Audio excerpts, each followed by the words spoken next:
एक न्यूज़ जो आजकल काफ़ी सुर्खियों में है, वो ये है कि बांग्लादेश के अंदर सिविल अनरेस्ट देखने को मिला है, जिसको लेकर के वहाँ पे काफ़ी वायलेंस और काफ़ी डेथ्स भी हुई है। तो उसको हम लोग आज देखने की कोशिश करेंगे, डिस्कस करेंगे कि आखिर उसका बैकग्राउंड क्या है और वो अभी ऐसा क्यों न्यूज़ में क्यों चल रहा है। वाई इन न्यूज़ पहले डिस्कस करते हैं। तो protest against job Kota's in Bangladesh have turn violent. तो वहाँ पे क्या हुआ है कि जॉब कोटाज को लेकर के वहाँ पे वहाँ की जो यूथ है, स्टूडेंट है, उन लोगों ने काफ़ी प्रोटेस्ट स्टार्ट किया था इन ओवर। और यहाँ पे ये भी देखने को मिलता है कि 100 डेज 100 से ज़्यादा लोगों की मौत हो गई है। और वहाँ पे गवर्नमेंट ने क्या किया है कि इम्पोज अ कर्फ्यू लगा दिया है एंड इंटरनेट शटडाउन देखने को मिला है कि सारे सिटीज़ में इंटरनेट शटडाउन है।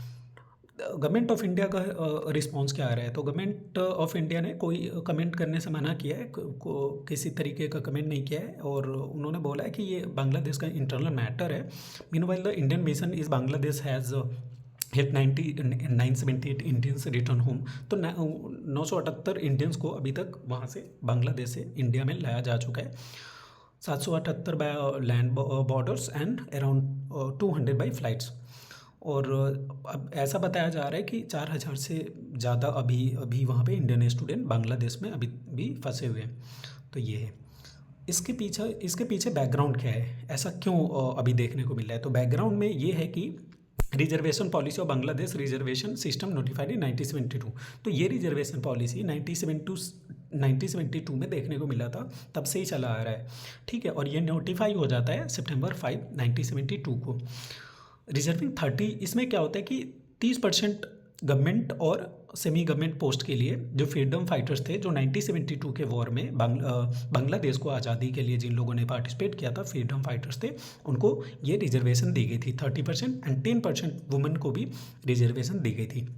सिचुएशन यहाँ पे तब ये होता है कि असैसिनेशन ऑफ शेख मुजीबुर रहमान की हत्या कर दी जाती है after the assassination of Sheikh Mujibur Rahman, the founder of Bangladesh. वो फाउंडर ऑफ बांग्लादेश उनको बोला जाता है। और अगस्त 1975 however the quotas were effectively frozen until 1996। तो ये बात होती है। उसके बाद यहाँ पे क्या सीन देखने को मिलता है कि 1996 के बाद जब शेख हसीना प्राइम मिनिस्टर बनती है बांग्लादेश की फॉर द फर्स्ट टाइम, तो benefits of the freedom fighters quota were subsequently extended to their sons and daughters. पहले सन्स एंड डॉटर्स को, उनके सन्स एंड डॉटर्स को, फ्रीडम फाइटर्स के सन्स एंड डॉटर्स को ये कोटा नहीं दिया जाता था। लेकिन सिचुएशन आफ्टर 2001 चेंज होता है और आवामी लीग तो एक्सटेंड किया जाता है। अब लेकिन सिचुएशन क्या होता है कि 2001 में Awami League lost power in 2001। ठीक है, मतलब शेख हसीना हार जाती है election and the process of implementation of the quota slow down again. तो और ये ना प्रोसेस फिर से स्लो डाउन हो जाता है सन्स एंड डॉटर्स को जो रिजर्वेशन देने की बात होती है वो। बट हसीना रिटर्न, फिर से हसीना पावर में आती है 2009 के अंदर एंड 2 years लेटर, 2 साल बाद, the quota benefits were also made available to grandchildren. लेकिन 2 साल बाद जब 2009 में जब वो प्राइम मिनिस्टर बनती है तो इसको और एक्सटेंड करती है, grand children of freedom fighters को भी देने की बात होती है। ठीक है, और लेकिन यहाँ पे 2018 में क्या होता है कि कोटा को विड्रॉ करने की भी बात करती है फिर से वो। तो 2018 में विड्रॉ करने की बात ये होती है कि विड्रॉ करने की बात होती है। ठीक है, लेकिन अभी प्रोटेस्ट क्यों हो रहा है? ठीक है, वो इसलिए प्रोटेस्ट हो रहा है कि opposition to the return of 30% quota in the government employment.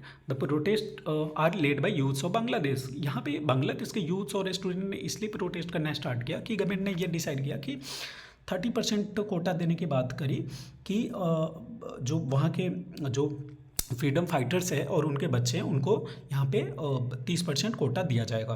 They are oppose to the return of 30% quota in the government employment at all level for those who fought for the freedom of Bangladesh from Pakistan. ठीक है, तो ये बात थी। As well as their children and grandchildren. तो इसमें क्या हुआ था कि चिल्ड्रेन और उनके ग्रैंड चिल्ड्रेन को भी कोटा देने की बात हुई थी। तो यहाँ पे ये सब सीन देखने को मिलता है। यहाँ पे प्राइम मिनिस्टर ऑफ बांग्लादेश, जिनका एक स्टेटमेंट था कि the situation was influenced by a statement from PM Sheikh Hasina in which seemed equate the protester with the descendant of Razakars. कि ये जो लोग भी यहाँ पे जो प्रोटेस्ट कर रहे हैं वो राजा कार्स के डिसेंडेंट्स हैं। अब ये राजा कार्स कौन थे? तो राजा कार्स वो थे जो पाकिस्तान के साथ मिलकर के पाकिस्तान का साथ दे रहे थे जब बांग्लादेश की आज़ादी की लड़ाई लड़ी जा रही थी, तब की बात है ये। ठीक है, तो इस टॉपिक में इतना ही। Thank you.